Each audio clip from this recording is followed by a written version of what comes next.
17 April দুপুর 12 ঘটিকায় PM Shri বিলথই দ্বাদশমান বিদ্যালয়ের বিদ্যাসাগর ভবনে অনুষ্ঠিত হয় পানিসাগর মহকুমা ভিত্তিক জাতীয় বিজ্ঞান দিবস উদযাপন অনুষ্ঠান।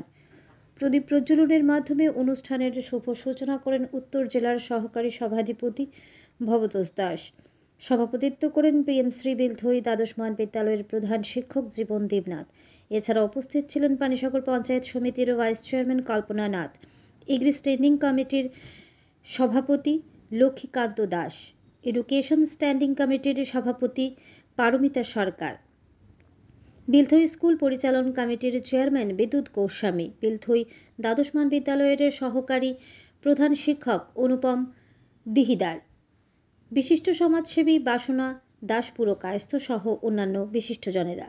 আগে দিবসীয় জাতীয় বিজ্ঞান দিবসের আনুষ্ঠানিক উদ্বোধনের পরবর্তীতে সহকারী সভাধিপতি ভবতোষ দাসের হাতে ফিতে কেটে সূচনা হয় বিজ্ঞান বিষয়ক বিভিন্ন মণ্ডলের প্রদর্শনীমূলক স্টলের।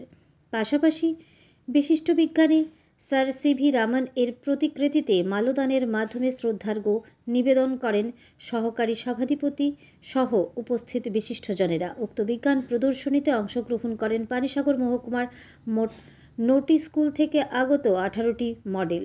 এছাড়াও জাতীয় বিজ্ঞান দিবস উদযাপন উপলক্ষে অনুষ্ঠিত হয় মহকুমার বিভিন্ন স্কুল থেকে আগত ছাত্রছাত্রীদের মধ্যে বিজ্ঞান বিষয়ক কুইজ, বক্তৃতা, বসে আঁকো প্রতিযোগিতা সহ দেয়াল লিখন প্রতিযোগিতা।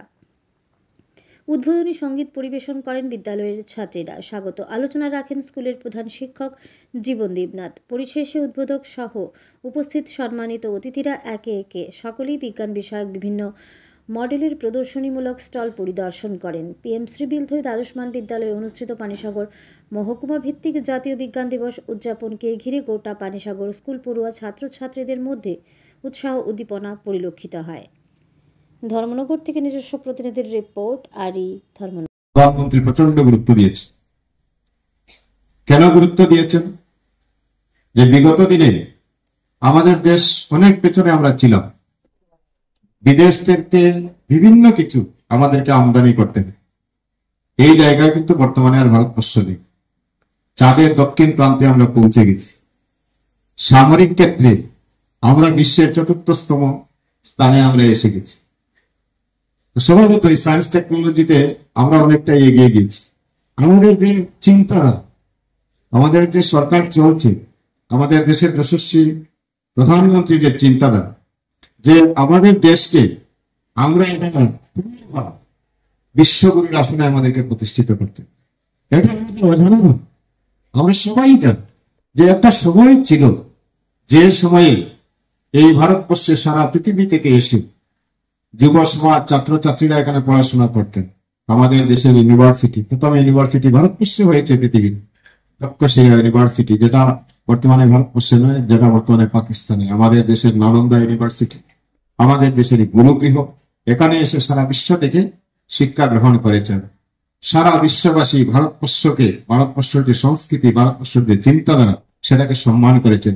মধ্যে একটা সময় আমরা পেরিয়ে এসেছি, প্রায় 1000টা বছর, যে সময়ে বিদেশিরা আমাদের দেশকে দখল করে নিয়েছিল। এবং দখল করার কারণটাও ছিল যে আমাদের দেশের যারা রাজনেতারা যখন ছিলেন, তাদের মধ্যে মত পার্থক্যের কারণে, ভুল বুঝাবুঝির কারণে সেই বিদেশিরা কিন্তু আমাদের দেশকে দখল করে নিয়েছিল।